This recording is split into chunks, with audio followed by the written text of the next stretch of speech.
Have you ever heard a name so quietly spoken that it made everyone stand still? What would make a courtroom rise, not out of duty, but out of something deeper? Something felt, not said. It started on a gray Thursday morning. The kind of morning where even the coffee tastes tired, and the courthouse halls echo a little too loud.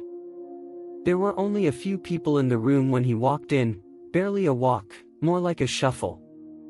A black man, maybe in his late 60s, skin weathered like an old uniform left too long in the sun. His jacket was torn at the cuffs. His boots didn't match. His eyes never lifted from the floor. No lawyer sat beside him. No family waited behind him. Just the quiet creak of the courtroom door closing, and the sound of his name about to be read out loud. The judge glanced down at the file. The bailiff shifted. The clerk leaned toward the mic. And then it happened. The name. Isaiah Mercer. A silence fell, not empty silence, but the kind that holds weight. A pause longer than the room was ready for. One by one, people rose to their feet. No signal. No command. No reason anyone could explain. Because sometimes, a name carries more than letters. Sometimes, it carries memory. And memory does not sit down. His name was Isaiah Mercer. No one called him that, though. Not out there on the sidewalks where he slept.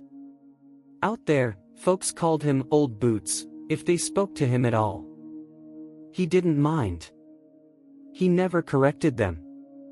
Names didn't seem to matter to him anymore. Every morning, Isaiah sat on the stone bench just outside the courthouse steps. Same bench, same posture. Shoulders forward, eyes on the ground. Sometimes he'd hum to himself, low, almost like a memory brushing past his throat. Other times, he just sat, motionless, as if the act of breathing was enough for the day. He wore a coat that had seen better decades, its patches frayed and the brass buttons dulled with time. On his lapel, one small emblem still clung, a tarnished Marine Corps insignia. People passed by it without noticing, but Isaiah didn't. His fingers found it often, brushing it like a ritual, like a reminder that he hadn't imagined who he once was. He never asked for money. Never held a sign. But he did talk, on rare mornings, to the flag above the courthouse door. Soft words, too quiet to catch.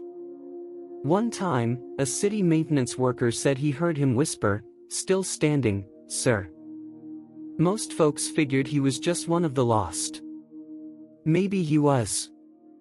Lost in time, or in the years between wars and silence. But there was something about the way he moved, measured, steady, even when slow, that made you feel like he wasn't lost at all. Just waiting. Like a soldier still holding position, long after the orders stopped coming. He never looked people in the eye.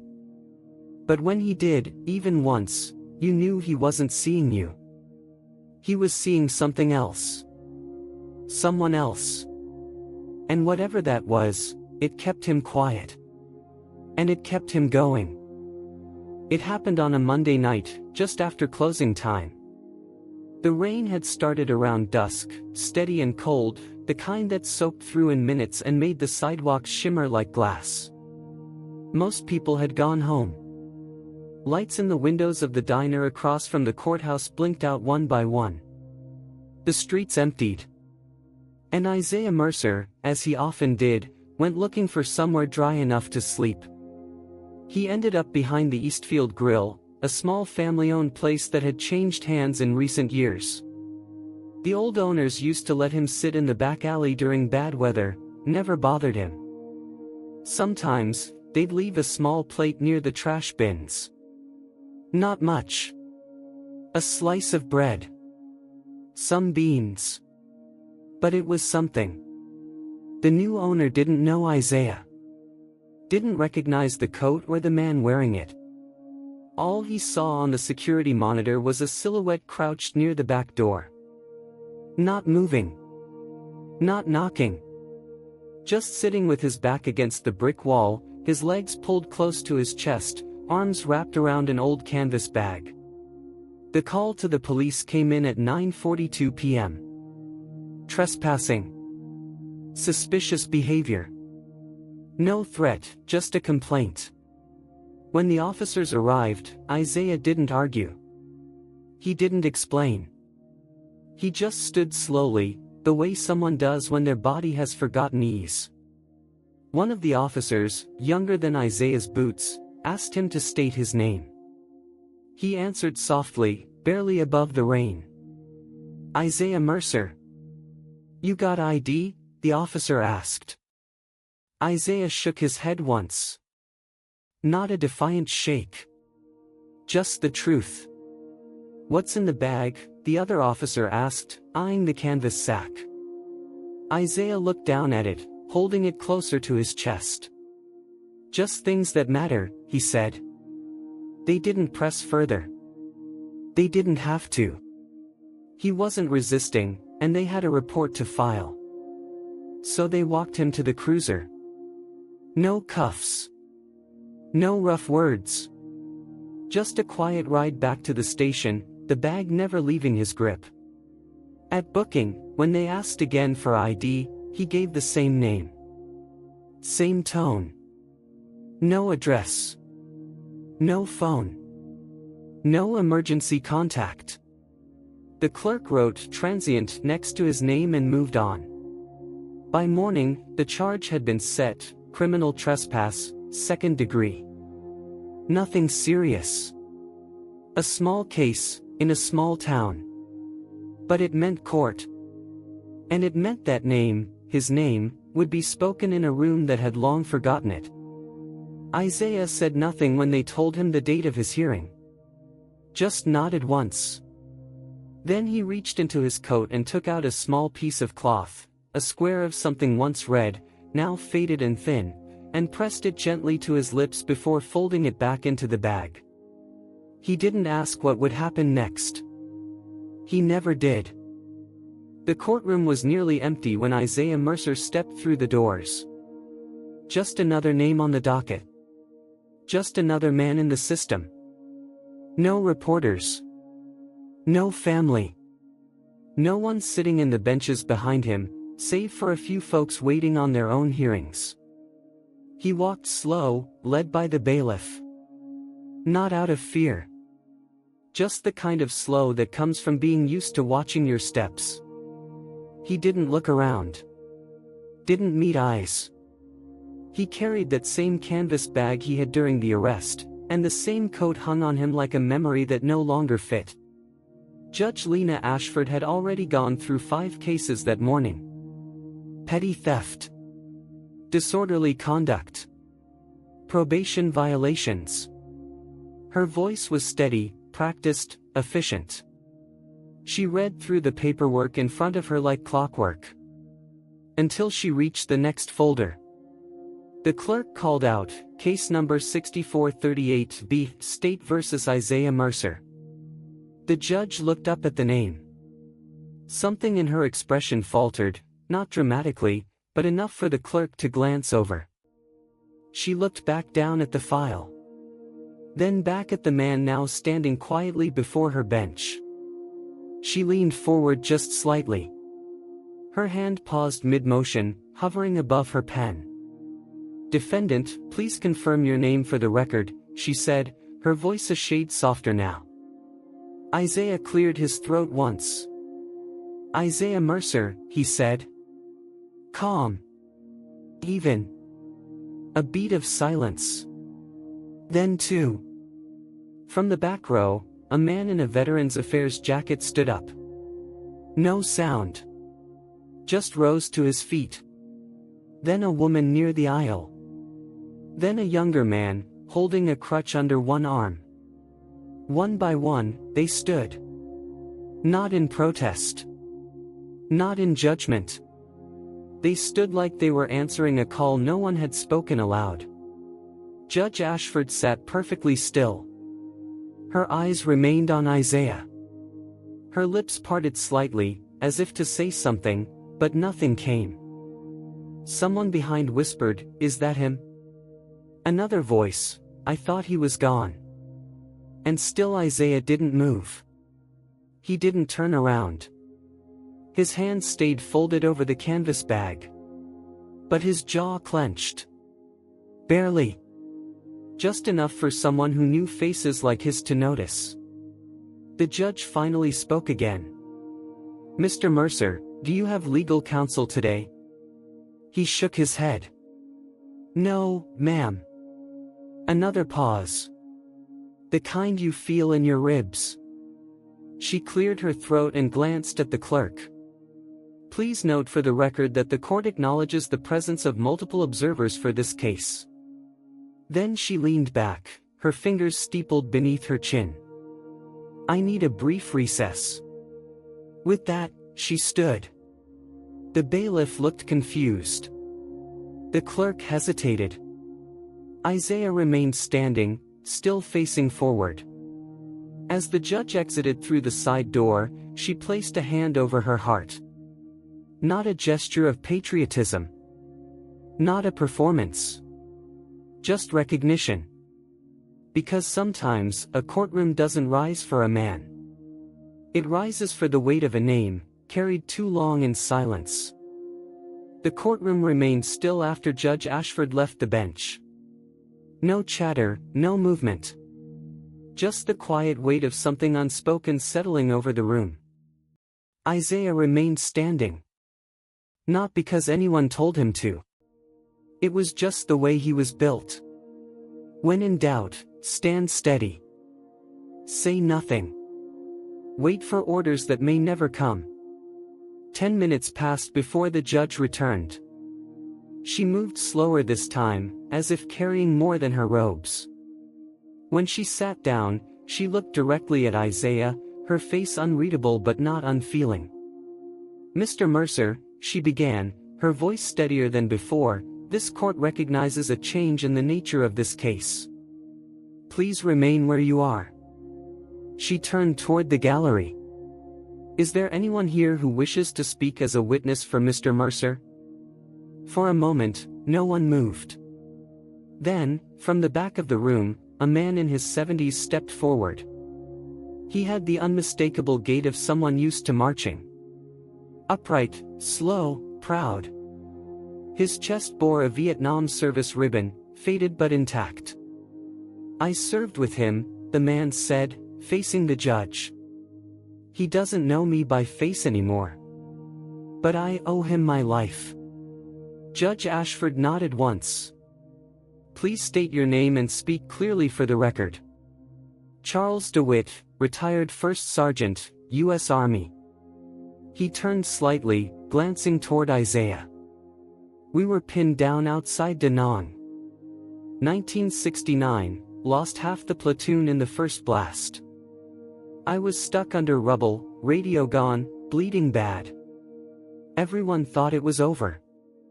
He paused. His voice cracked. Then came Mercer. Didn't say a word. Just lifted what he could, dragged me 200 feet through fire. Got me to a medevac zone that wasn't even marked yet. Then he went back, for others. The room held its breath. DeWitt wiped his eyes. He was the only one who didn't get a medal. You know why? Because he disappeared the next day. Vanished. I looked for him for years. We all did. We thought he was dead. Isaiah didn't react. His face didn't change. He simply lowered his gaze. A second person stood up. A woman in her 60s. "My name is Maria Holland. I was a Red Cross nurse during the evacuation. I saw Mr. Mercer carry a wounded civilian child through sniper fire. Carried her like she was his own. Never asked for thanks. Just handed her to me and left." Then another. A younger man. Former Marine, by the look of him. He showed up at my dad's funeral 3 years ago. Left a folded flag on the grave. Never said who he was. We only figured it out when we saw his name on a registry last week." Judge Ashford's eyes flicked back to Isaiah. "Do you wish to respond, Mr. Mercer?" He shook his head slowly. "No, ma'am. I don't need to." A silence followed, heavier than before. Then he added, barely above a whisper, "I was just doing what I was taught to do." The judge exhaled through her nose. She reached for her gavel, then paused. "We will take a recess. This court needs time to review this information in full." She looked again at the man standing before her. "But for what it's worth, Mr. Mercer, some debts are heavier than the law knows how to carry." Isaiah said nothing. He just stood there, like always. Quiet. Steady. Unmoved. But this time, not unseen. The courtroom emptied for lunch, but Isaiah didn't move. He sat on the same bench outside the chambers, bag still in his lap, hands folded over it like a habit formed long ago. The air was cooler now. Quiet. No footsteps. No voices. Just the hum of fluorescent lights and the occasional groan of old building pipes. A young public defender approached, nervous, unsure of his place in all this. He sat down beside Isaiah, not too close, but close enough to speak gently. "I don't mean to pry, sir, but people are saying things. Big things. Things about you." Isaiah didn't answer. The lawyer tried again. "They say you saved a lot of lives. That true?" Isaiah looked straight ahead. "Doesn't matter," he said. "They're gone now." "Gone where?" Isaiah turned slightly, eyes tired but clear. "Some made it home. Some didn't. My son didn't." The lawyer blinked. He wasn't expecting that. "I didn't know you had a son." Isaiah gave a faint nod. "Isaac. Joined the Corps same year I left it. Said he wanted to do it better than me. Said he wanted to serve, but come back." There was a pause. Not for drama, just the kind that comes when a man has to pull memory from a place too heavy to carry every day. "I followed him. Not to stop him. Just to be near. Stayed in towns where he was stationed. Got work when I could. Slept rough when I couldn't. Didn't tell him I was there. Just watched. You understand?" The lawyer's voice dropped. "You were tracking your own son, just to stay close?" Isaiah's jaw tightened. He nodded once. "He deployed in 2005. Never came back. They said the Humvee rolled. Bad terrain. Fast flood. No time to call for help. They never recovered the body." He looked down at the bag in his lap. "They gave me a flag. Folded tight. Sharp corners. That was it." The lawyer stared at the worn canvas bag, understanding now why Isaiah never let it out of his grip. Isaiah continued. "I didn't go to the funeral. Didn't seem right to stand by that grave without a body. Without a face. I just started walking. From base to base. Town to town. I figured, if he ever came back, even just once, he'd pass through somewhere I was." A long silence filled the hallway. "And if he didn't?" the lawyer asked softly. Isaiah closed his eyes. "Then I'd still be where I was supposed to be. Waiting." The lawyer didn't know what to say. There was no legal advice for a grief like that. No paragraph in the law books that told you how to defend a man who carried loss in his coat pocket every day. After a while, Isaiah stood. "I'm not asking the court to forget what I did," he said. "But I need them to understand something." He looked down the hall, toward the courtroom doors. "Sometimes, we disappear not because we're lost, but because what we've lost is too big to carry anywhere else." He adjusted the strap on his bag, then turned and walked back toward the courtroom. Still alone, but not unseen. When court resumed, the gallery was nearly full. Word had spread, quietly, as things often do in small towns. Veterans came in uniform, some limping, some with folded caps in hand. A few people from the Eastfield Grill showed up too. The same place that called in the complaint. No one spoke to Isaiah. But every eye followed him as he took his place again, in the same slow, steady steps. Judge Ashford returned to the bench, but the weight on her shoulders hadn't lifted. If anything, it had deepened. She adjusted her glasses, looked down at her notes, then up at Isaiah. "Mr. Mercer," she said, "we've heard testimony from those who know your past. We've reviewed character statements submitted in the last recess. And we've considered the circumstances surrounding your arrest." Isaiah didn't blink. He stood with his hands resting on the head of his cane. The canvas bag, still by his side, untouched. The judge hesitated before continuing. "The charge of criminal trespass is, in legal terms, minor. But the principle behind it, property, safety, public order, matters. This court is tasked with balancing the law with context."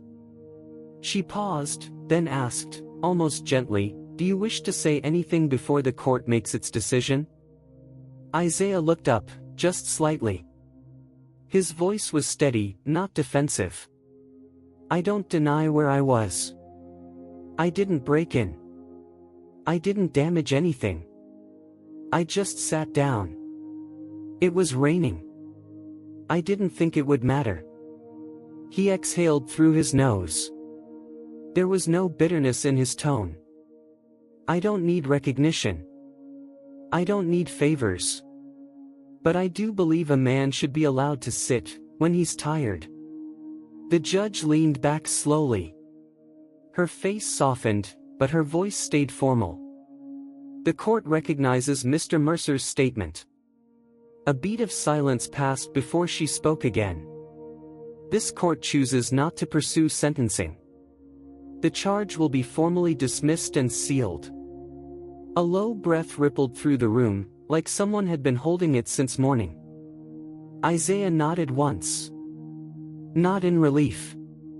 Not in thanks. Just acknowledgement. The judge wasn't finished. "I would also like to make a personal note, outside the official record," she said. She folded her hands.